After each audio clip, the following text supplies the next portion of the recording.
Tyra in her natural habitat.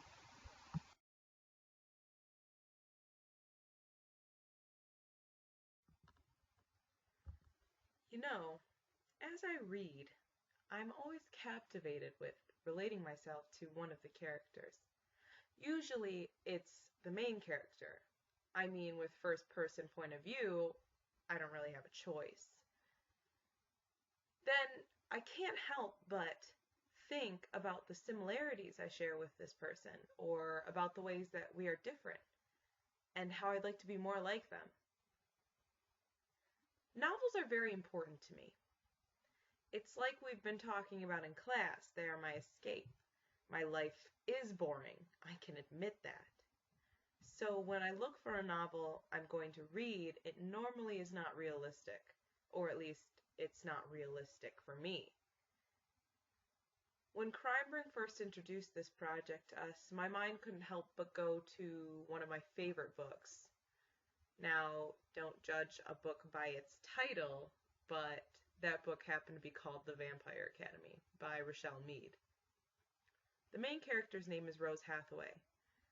It's unrealistic because obviously it's all about vampires. At a younger age, I had a strange obsession.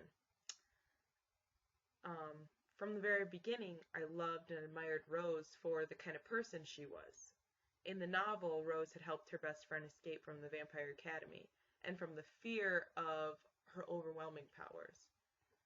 While the two girls were refugees, Rose had to help sustain her best friend's life through quote unquote blood transfusions. Rose's compassion and strong friendship with Lissa was a constant reminder of my close friend Hannah. We've been through a lot together, and even though she lives miles and miles away, I know that I can still count on her to be there when I need it, and I know I can promise her the same thing. Yet, in The Picture of Dorian Gray by Oscar Wilde, I admired Basil not for his infatuation with Dorian, but for his completely and utterly passionate nature. Basil knew that his life was centered on his talent as an artist. He knew that painting was the only thing he could do and still possess happiness. I'd love to mimic that attitude with my writing. I'm passionate about it, like Basil, but I need a muse. He had Dorian, and I've gone through phases of vampires and fairies and even unicorns. However, nothing has been substantial enough for my passionate nature to exude.